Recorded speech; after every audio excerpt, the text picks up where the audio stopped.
Watch this.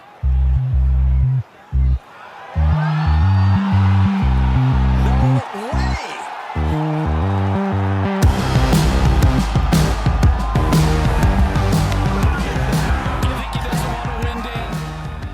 Okay, Geoff Shackelford.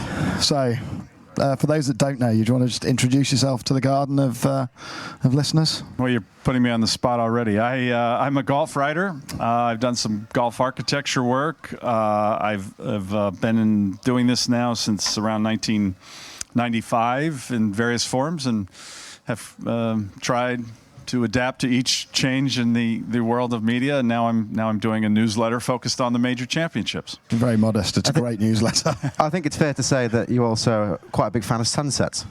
I do share my sunset photos on Instagram to rub it in with certain people on the East Coast, and also just to share where I live. I live in Santa Monica, California, and it's a beautiful place, and I love living there.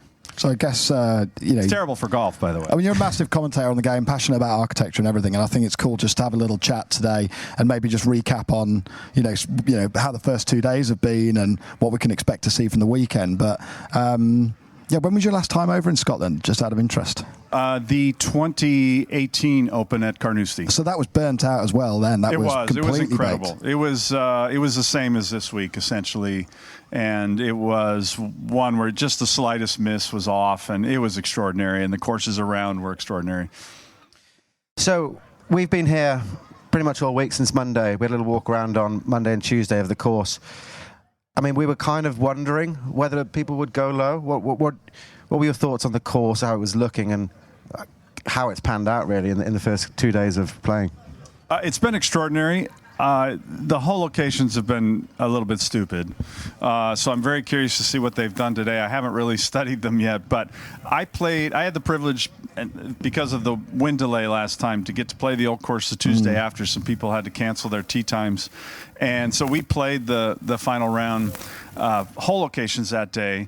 And I just saw on the street Jaime Diaz, one of the people I played with, a golf writer in the United States, wonderful writer, and his dad was tagging along. It was a very special day. We agreed if we never play the old course again, we ended it on the most ideal note. We played the final round hole locations. It was beautiful out. His father, who was getting up there, it was his last chance to see St. Andrews. But as we were playing, about halfway through the round, I noticed the caddies kept kind of breaking off in a conversation, and about the 15th hole, they were really looking at one of the holes on the other green on number 3. And I finally said, "What are you talking about?" And they said, "We've never seen a lot of these hole locations." And they were longtime caddies. And about 6 of those holes were used yesterday. So I'm kind of curious what they're going to do today. I mean, do you think they're running out of tricks? I don't know. I don't running know. out of things they can do. It's just unusual when you have 156 players you need to move around that you play it so tough. We see that quite often. Pace of play was mega slow, I heard.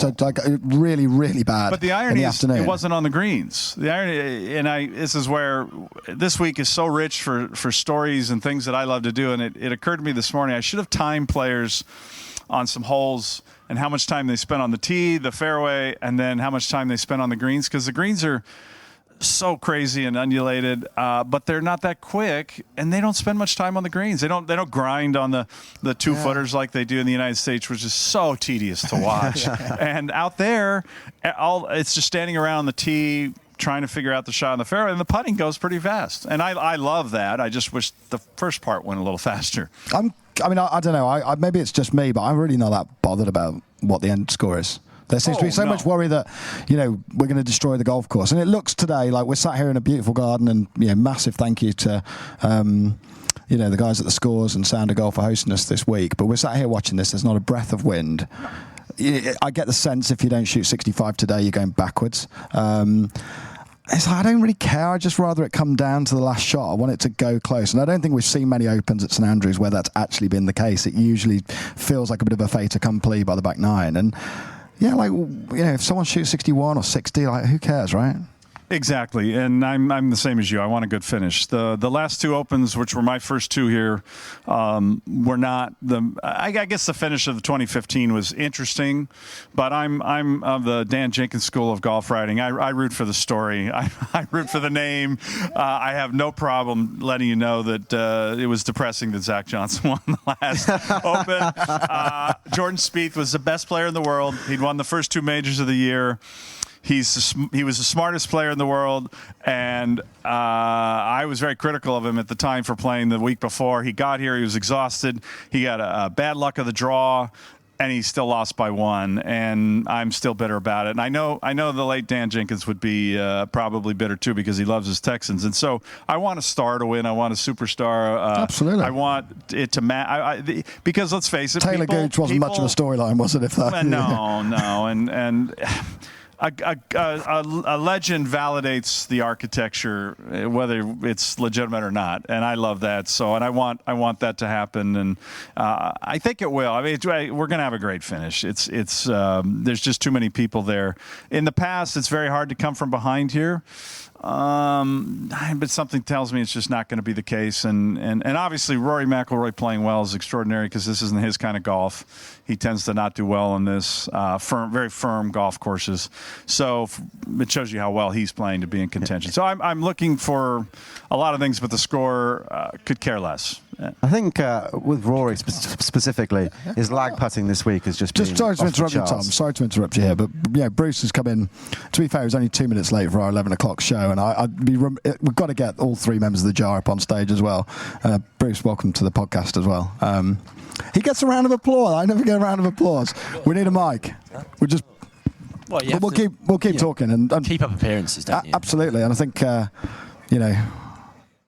Well, anyway, it's great you finally joined us. Yeah, and to your point, though, the other thing is people are having, it feels like a great time out there, and we've seen so many of these tournaments where it's a slog, and it kind of bleeds into everything else. So birdies are good. Birdies are fun. People, although I've been surprised, the fans are tough. I've seen some good shots, and they haven't quite given them the love that I thought they would have, and I'm not sure what that's about. If it was a long trip in, but or maybe they're just. I was out on the loop, and they think 9 and 10 are easy. It's so different, isn't it? Culturally, though, it's like the Brits want to clap lag putting, but they don't really sort of whoop and holler like you guys in the States, light the candle and all that. Thankfully. But it's a pretty. I don't know. It seems like a great crowd. It's heaving. It's bloody hard to see golf, isn't it? I mean, we've been out there, Sweet Bruce, and.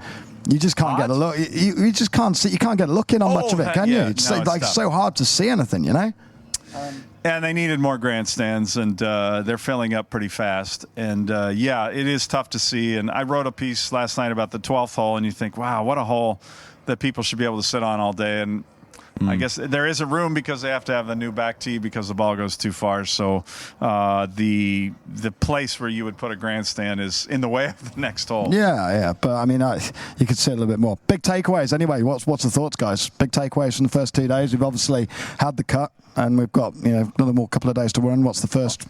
I think some of our projections in the preview pod are sort of ringing in my ears. Yeah, I think calling Tiger for a 68 in day one is starting to use your words on the pod, Bruce. It didn't age well, has it? No, that didn't age well. Neither did the comments about the course record not being in any danger when Kisner's 7 under through 11 holes.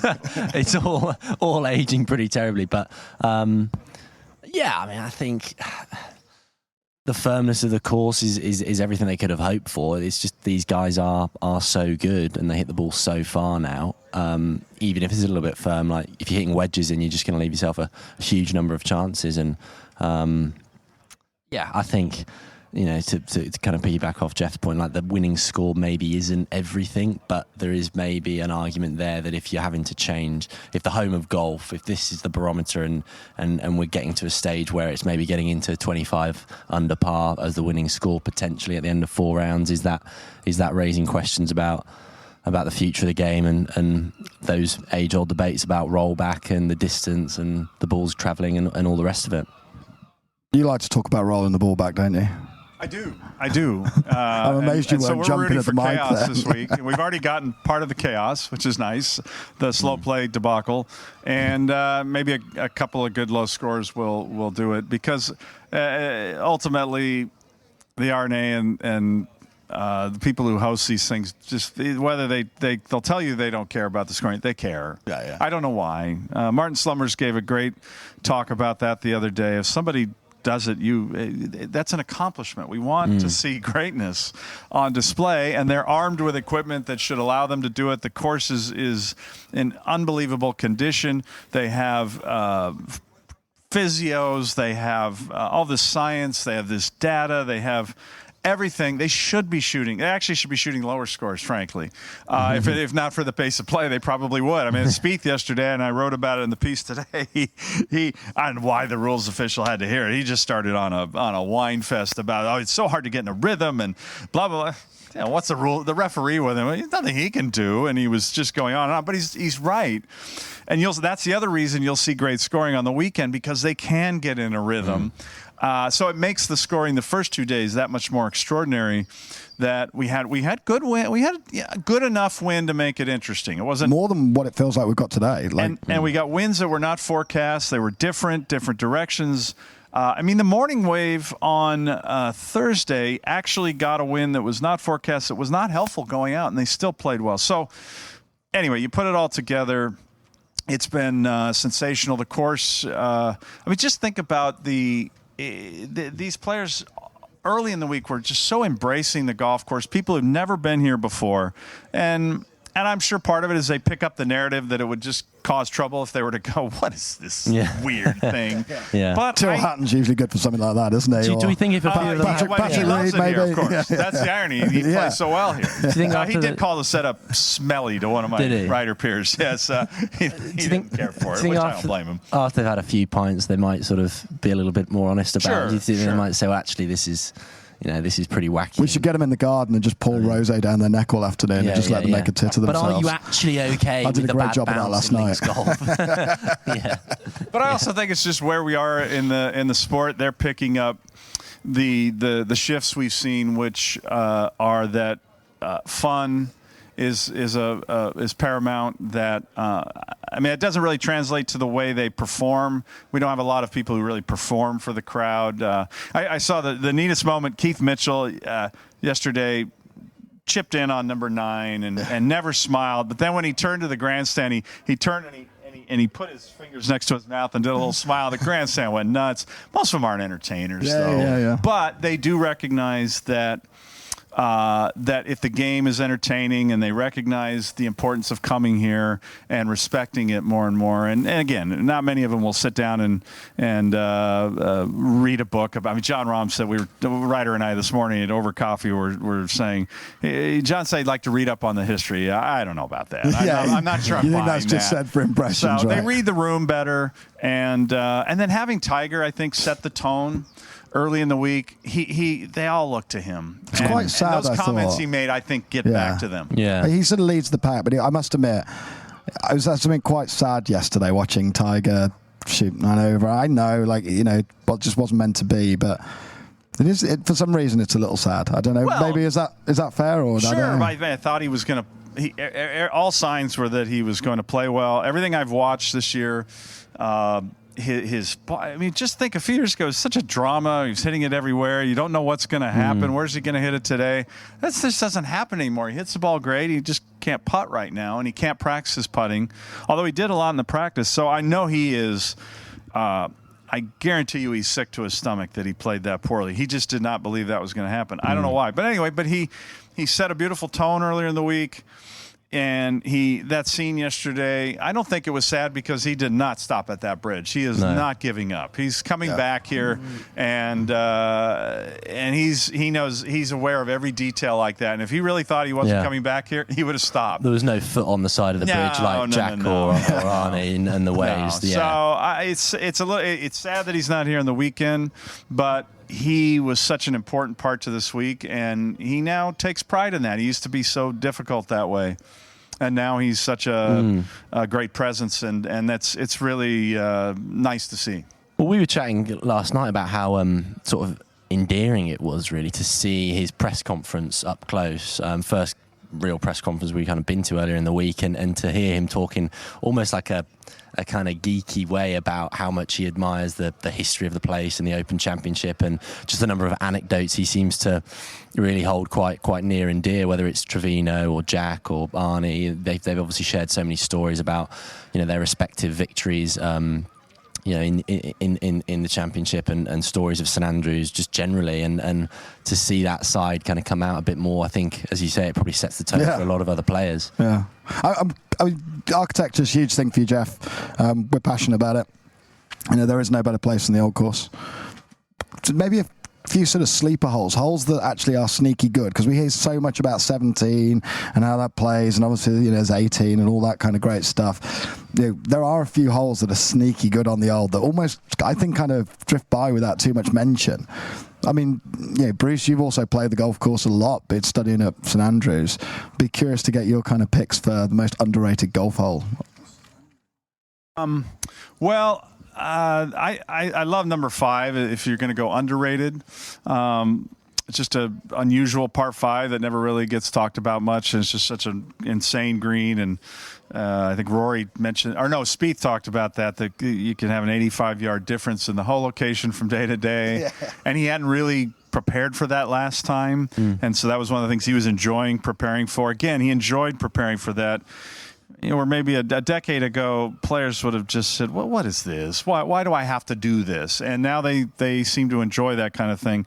I mean, I could go through a lot of holes. I love 7. I wrote last night about 11 and 12, which are 2 of the most influential holes in the history of golf architecture. And I tried to bring it a little more into the present because Jack Nicklaus and Tom Weiskopf have talked about number 12. And where I'm from in Los Angeles, everybody talks about the 10th of Riviera and what it's done to bring the short par 4 in the game, because par 5s are kind of over.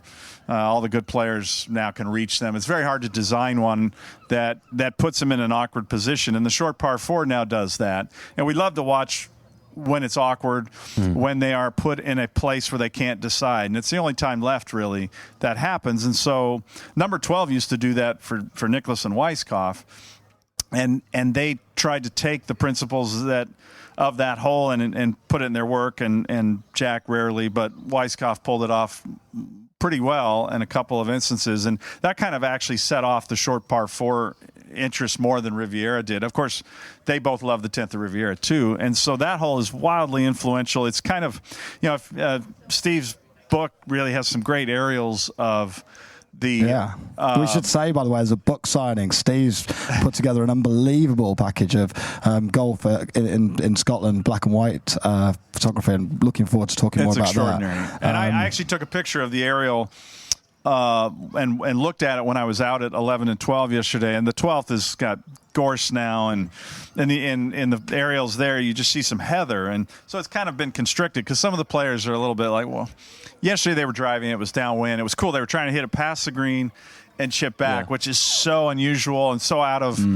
it's just unusual to any golfer. Like, why would you waste time going past when you can go here, or the 10th of Riviera? Why would you go way out here to get a better view here? And that's the beauty of those holes, is they make you do something you just why wouldn't I take the shortcut? And so that hole's gotten a little bit shrunken down, but it's still magnificent. And the green's really, you just look at the green and you go, why don't people build something like that more often? It just has tiers in it, but anybody can play it. Yeah. It's not going to embarrass you, but the best players in the world, it challenges them and makes them think. And so I love that, and I love 16. I love 14. I still don't quite understand 13 as well as I'd like, given how many of the people in the old publications raved about the 13th hole. But it's neat. What about you, Bruce? Well, 13, interestingly, I think was probably one of the culprits of the slow play on Thursday, because they tucked that pin right, and so many guys were just hitting it down that 6th fairway, which probably slowed things up a bit. But yeah, I mean, 11 and 12 are hard to look past those. They're just 2 fantastic holes. I think there's a sense there when you playing back into 11, that's the last hole you'll play in that direction, then it's all going to be a little bit easier if you're going to get that rare wind that's down and off the right for the remainder of the back nine, or you're thinking, right now I need to sort of step up and start hitting some decent shots if it's into and off the left. I mean, what strikes me whenever I walk around now and just watching the tournament setup, having played it a fair amount at uni and seeing the tees and how much further back they are, and some of the grandstands are kind of creepy, and you're thinking, wow, that's actually a little bit intimidating to see that you're almost got to start it quite precariously close to some of those grandstands if you're wanting to bail out a little bit left, which is typically how I like to try and play it. But yeah, I think there's just so many great holes that and the flow of it is just so wonderful. It would be I mean, you hear murmurings about whether the pace of play is an issue and the scoring is also an issue, and whether that might prevent it coming back here with the the regularity that we've seen over recent decades, and that's a little bit of a concern. But I guess only time will tell there, really. I wrote a piece for the official program, and it was they said they wanted something a little just. It's very hard to write something new about the old course, so they wanted something a little bit different. So I went with the angle of there's nothing in the world of sports that can go back to the place that is. I mean, I was very clear, so I didn't get any letters from the honorable company, that Leith and other places where the game technically we was documented as started in the rules and shaped the game. Musselburgh, the Cup and the Mrs. Foreman's, and there are all these elements, but the game that we know now and love was really fostered by the people of St. Andrews and that amazing stretch of ground and the people who shaped it. And nowhere in the world of sport do you return to the place where it started and determine a world champion. Yeah. Royal Ascot is essentially the same track, but the grandstand looks like an airport terminal. Lord's has moved locations. Wimbledon has moved a few times. So Center Court is not in its original location. A lot of people think that. Anyway, in the United States, of course, we have 2 baseball stadiums, but they weren't where baseball started. So that's kind of mind-boggling when you think about the world of sport, the number of sports on the planet. And golf we had to deal with a 6-hour round, but we get to come to the place that every great has played except Ben Hogan, and for whatever reason didn't come here. Well, Geoff, it's been great getting you on. We want to, before we put a bow on this pod, just in case anyone's got any questions, because I mean, Tom from the Jar, who's left the podcast to give Bruce the mic. And to be fair, I feel like we've upgraded by getting rid of Tom and bringing Bruce in. It's always more informative when he's here. Tom, you're still welcome to ask a question on this podcast. So just for the benefit, so basically critical of the 11th green, and what's your take of it now, and having seen what's happened? Well, yeah, what happened, and I had a Q&A in my newsletter with the greenkeeper at the time, or the director of grounds, and he did explain why it was controversial and not well handled. And so part of the problem was that at the time it sort of filtered. Somebody saw people doing the work on a Sunday afternoon, and he explained why they were doing it on a Sunday, but that made all of us very suspicious that they were trying to do this essentially in the middle of the night. I understand why they did it. It's such an important hole, and watching it yesterday, they wouldn't have been able to use the hole that was used yesterday. And so, yes, I have softened, and several of us have, because we just wish they would have handled it a little bit differently, more than anything in hindsight. Now, the next target we need to spend time on is the road hole bunker, and it's a mess, and I keep tweaking just too many photos. They and even keep Tiger mentioned it this week in a nice way, but it's goofy, and it shouldn't be that hard, but when Peter Dawson is out making changes, this is what happens. Sorry, I know he's a friend. No, I mean it's difficult, isn't it? Because I guess you see holes like 17, the road hole bunker, and there's actually some great footage of the stands of Tommy Nakajima, is it? Who it's been the sort of end of so many open dreams, and that fine line of trying to restore it or preserve it, and dare I say it, can you try and improve these things? I mean, the 11th is something I'm a little less sure of, because that was to do with the back portion of the green and then trying to increase the slope by a few degrees just to allow a pin. Right, okay, just to allow a pin. To decrease the slope and be able to put a flag over there that they had lost. They essentially were down to just putting it in the same place behind the Strath bunker every day, and that was a bit monotonous. And it's such an important hole. It's been mimicked by a lot of people, and it just plays slightly uphill, which most of the best par threes play flat or a little bit uphill. And you described it beautifully. It's that last moment before you turn in. There's just so many elements to it that are cool. And then it was interesting. Yesterday we were out there, and nobody was applauding shots because of the way the grandstands are situated. And the marshal said, well, the day before they were, but it was just situated enough people really couldn't see. And so it changed. It was a strange dynamic, but from a pure golf point of view, it was great that they could play two different hole locations, and then it frees up number 7 to be played differently. I didn't actually watch 7. I watched it for a few hours. It was a bit of a freak show, wasn't it? Well, no, I thought 7 was brilliant. Like, I loved sitting there in that grandstand behind 11 for 3 hours. What's amazing is you just never see it week in, week out, the decisions, and it's back to this is why this is such a great place and a great spectacle. It doesn't matter what people score. It doesn't. Who cares? The fact that it's great is that people were laying up to all sorts of different distances on 7. So you saw people consciously trying to leave themselves 150, 160 or whatever, and then you've got Bryson carrying it 365 right in front of the pin and everything in between. And then even the shots they're playing in are so different. Yeah. I can't remember who putted from, must be 40 yards short of the green. It would have been a 100-yard plus putt versus other people flighting it right in and over the top of the pin just to try and get themselves 10 feet past. It's, and that for me it just totally encapsulates why this place is so special. So it's been great getting you in, Geoff. Have we got any other questions? I don't know if there's any people so we've got a very knowledgeable crowd actually sat here, I can say, but no one's itching to ask any further ones. Joe McDonald has put his hand up, who's the biggest golfing pervert I've ever met. So Joe, this is going to be a good one. With the old course in St Andrews being such an example, a shining example to the rest of particularly the links world, the revetments on bunkers, which have now become de facto, that's how it's done. If you're a links course and you want to be credible, you do revetted bunkering. Do you see St Andrews at any stage in the near future softening their approach to the bunkers and the revetments and the cost that comes with it and all of those other things? Yeah, I don't. They maybe they're going to slow down a little bit. I'm going to write about this after because I write about the majors, and we only have one more major left, the Women's Open in Muirfield, which I'm looking forward to. But I also, there's just so much to say, and they're very focused on play and not having a bunker breakdown and collapse. But yeah, I was just at Muirfield, and they don't redo the bunkers every 5 years, and they rebuild these too often. So and it's important.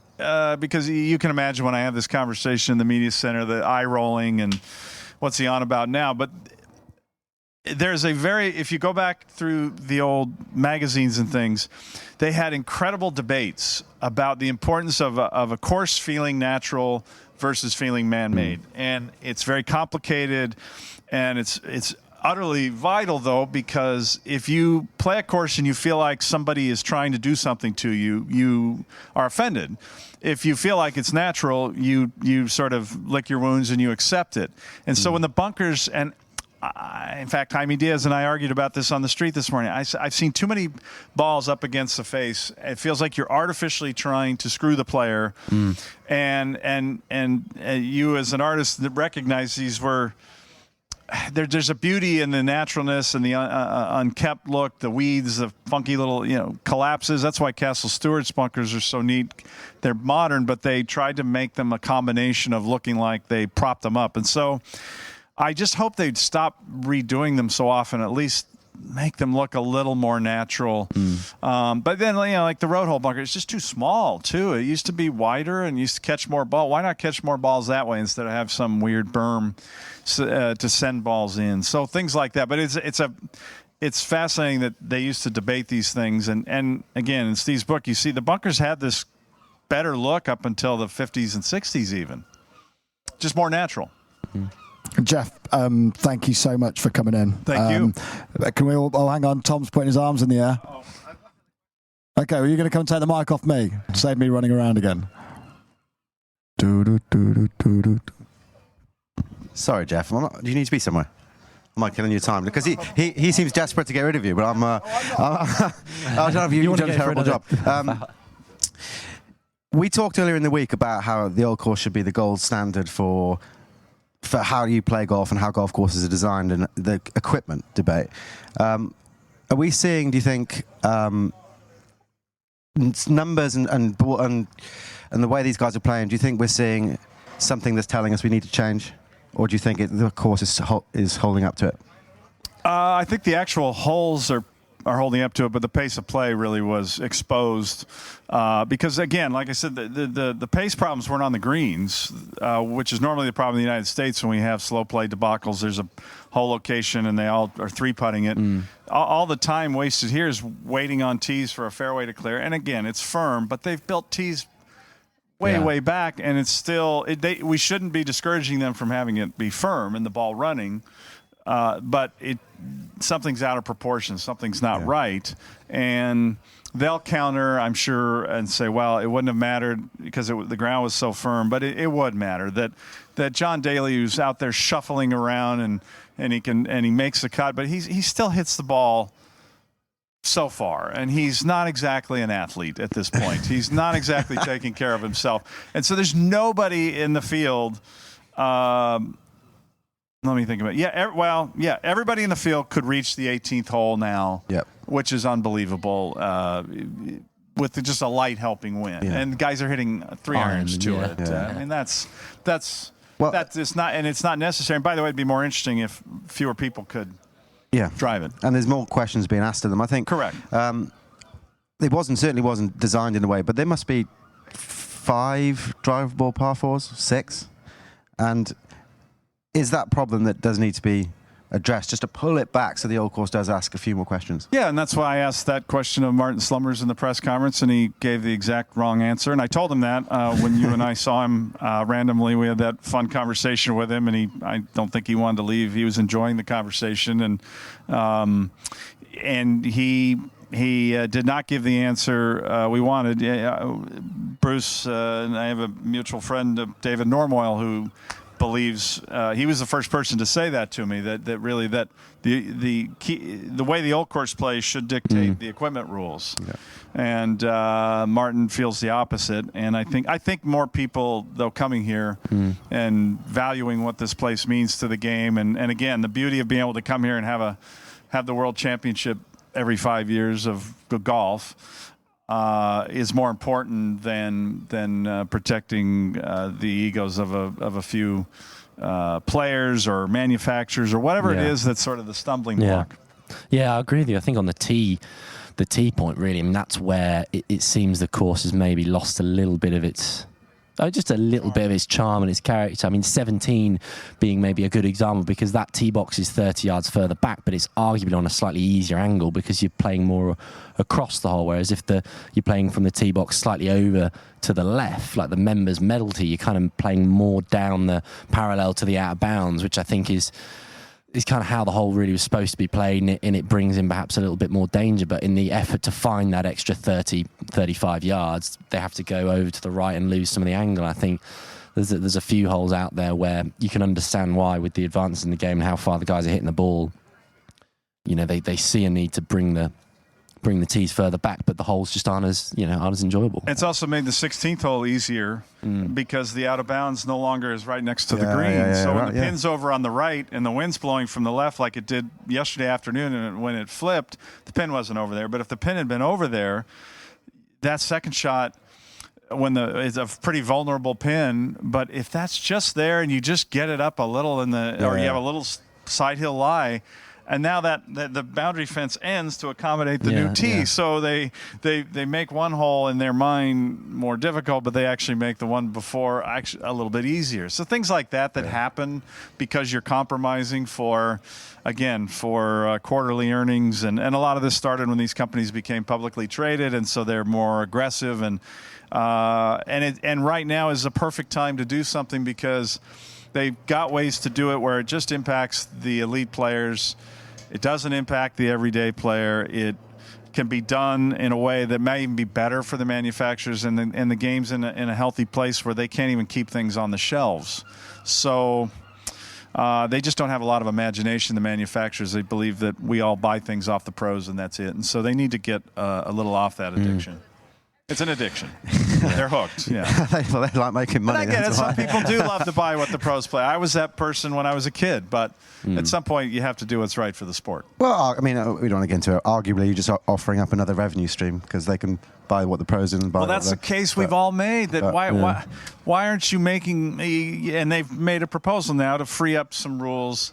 Will allow them to innovate for the average golfer. And say, well, this only took 15 years to get that on the table. That should have happened sooner. Yeah. And they've already done it with adjustable drivers, and it's been great for them. So the club makers have been quiet. It's the ball makers that's the problem. One final question from me, Geoff, if that's okay.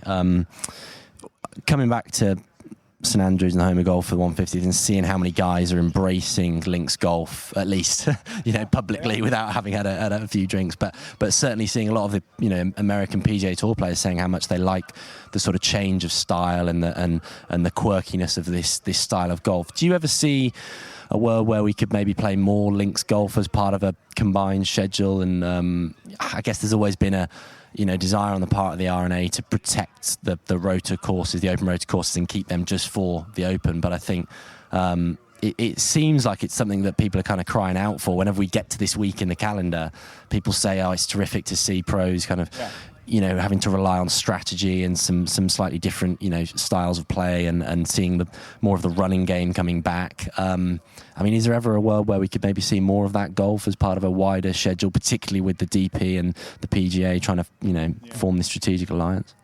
It just seems like the tournaments that would do it are compromised by wanting to go to a venue that the sponsor wants or a very wealthy host wants to show off their property. So it's going to be tough. For a while, they were goofy about it because they didn't want to play too much links golf. It would mess up their game. I think guys are off of that, especially now that you have Spieth, Scheffler, Zalatoris, Justin Thomas. They all come over here and love it. And they don't say that kind of thing anymore. They're fine with it. So the one that kills me is that the old course would be the ultimate Ryder Cup course. Yeah. And I wrote to a very wealthy man one time who had the power to probably bring it here when the venue in Italy was up in question, whether it was going to be able to remain.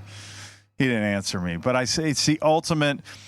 It would be the ultimate Ryder Cup course because of the way that the routing works and the clumps of holes and the match play elements and everything about it. I mean, can you imagine Ryder Cup matches coming down the stretch to the road hole in 18? It would just be extraordinary. They go to the highest bidder and they always counter with, well, it's not the course that makes the Ryder Cup great, it's the matches, and yet what are the moments of the Ryder Cup every time? It's when they go to certain holes on certain courses where it's the match is interesting, but then the hole adds one more little element in the drama that takes it to another level.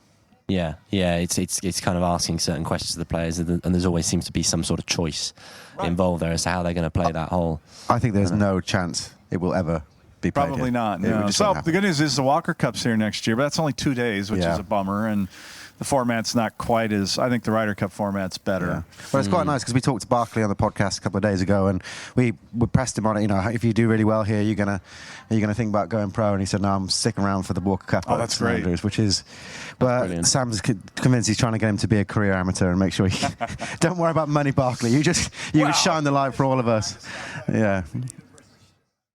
Well, and also with the name, image, likeness thing, I don't even know what an amateur is anymore. Yeah. So, good. That's awesome to hear. It's good to hear. I haven't heard that from any young Americans yet, but maybe watching this week, that we'll hear some of them say that at the U.S. Amateur this year. I hope so. I hope so. Nice. But, parting gift then, Geoff.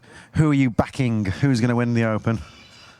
I think it's going to be Rory. And I don't usually pick him, but I just love the way he's playing on a golf course that is not his thing normally. And just the energy that's going to be out there behind him, that scene yesterday, I mean, they must have run that putt on 17 on a loop. I was writing, but I was like, okay, that's like the 9th time you've shown it. All right, calm down. But I think the energy will be the thing that's a difference for him. That carries him through, and he's putting well. He seems to be. It seems to be behaving differently. He's not doing this, the craning of the neck when he misses a putt, and it's everybody else's fault. He misses a putt, just standing up and banging it back in the back of the hole, and he's handling bogeys well. I think he does seem to have a different aura about him this week. So I think he is the people's favourite, isn't he? Everyone wants Rory to win, especially with the drought that he's had in the last 8 years. And I mean, he's sort of the talisman of the game as well, and also the sort of status quo and how standing up for the PGA Tour, just the established order really. And I think there's probably a lot of that's been accentuated by being with Tiger, being quite close with Tiger this week, and. Yeah, I mean, it'd be great, wouldn't it? I'd keep an eye on Spieth too. I mean, this is the kind of day he goes out and shoots 64 or 5. Or maybe 63. Again, speaking to what he was whining about yesterday, the rhythm, if he gets going today, somebody will come from that top 20, 25 and at least get in the last few groups, I would suspect. Yeah. I mean, we'll get some win. It's starting to move. And so I would keep an eye on him just because I think karmically, after everything that happened last time and the way he's playing, he's really close, and he didn't really get the very good draws. So in terms of, it looked like to me morning late I haven't actually. That was big this year. That was big this year. I think there was definitely the draw was important this year. I thought so. It seemed like they had. It wasn't a huge. It wasn't one of those where it was a massive disadvantage. Yeah. But that win flip yesterday. I'm sure the number's about a stroke and a half. If I had to guess. That win flip yesterday really broke those on the back. It was weird. Yeah. It was. Well, and they also had to play in the rain a little, which we know. It did take a little fire out of the course, but it also is. Pain. Yeah. Well, honestly, Geoff, thank you so much for joining us. Yeah, thanks. I'm sure our crowd has really enjoyed it. So, everyone, all right, thank you, Geoff Shackelford. Thank you. Watch this.